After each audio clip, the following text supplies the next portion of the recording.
ঘূর্ণিঝড়ে ক্ষতিগ্রস্ত বেড়িবাঁধ পরিদর্শন করলেন এস.এম. শাহজাদা।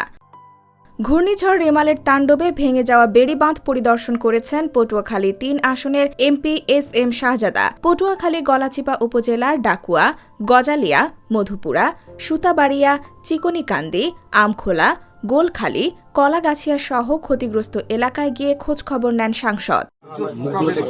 এইটা একটা বড় সফলতা। এই সফলতায় এমনই অবস্থা হয়েছে যে বাংলাদেশের সফলতা উদাহরণ। এ সময় স্থানীয় এমপি শাহজাদার কাছে ত্রাণ নয়, টেকসই বেড়িবাঁধ নির্মাণের দাবি জানান ক্ষতিগ্রস্তরা। দুর্যোগ কবলিত এলাকা পরিদর্শন করে এমপি এস.এম. শাহজাদা জানান, ঘূর্ণিঝড় রেমালে ক্ষতিগ্রস্ত বেড়িবাঁধগুলো সংস্কার করা হবে। প্রধানমন্ত্রীর পরামর্শে দুর্যোগ কবলিত এলাকার টেকসই বেড়িবাঁধ নির্মাণ করা হবে। বিশ্ব ব্যাংকের অর্থায়নে ক্লাইমেট স্মার্ট প্রজেক্ট নামে একটি পানি সম্পদ মন্ত্রণালয়ের অধীনে একটি প্রজেক্ট নেওয়া হয়েছে। সেই প্রজেক্টে আপনাদের এখানকার বেড়িবাঁধ, বিকল্প বেড়িবাঁধ আরো ভিতর দিয়ে করার জন্য অলরেডি সেটার ডিজাইন এবং প্রস্তাব এখানে গ্রহণ করা হয়েছে।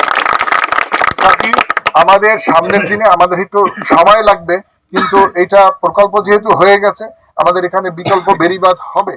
ক্ষতিগ্রস্ত বেড়িবাঁধ পরিদর্শনকালে আরও উপস্থিত ছিলেন গলাচিপা উপজেলা পরিষদ চেয়ারম্যান শাহিন শাহ, এম আসাদুজ্জামান আরিফ, উপসহকারী প্রকৌশলী দুর্যোগ ব্যবস্থাপনা বিভাগ শামসুজ্জামান লিকন, গলাচিপা উপজেলা আওয়ামী লীগের সহসভাপতি সর্দার শাহ আলম, সাধারণ সম্পাদক আলমগীর হোসেন, যুগ্ম সাধারণ সম্পাদক মাসুদ।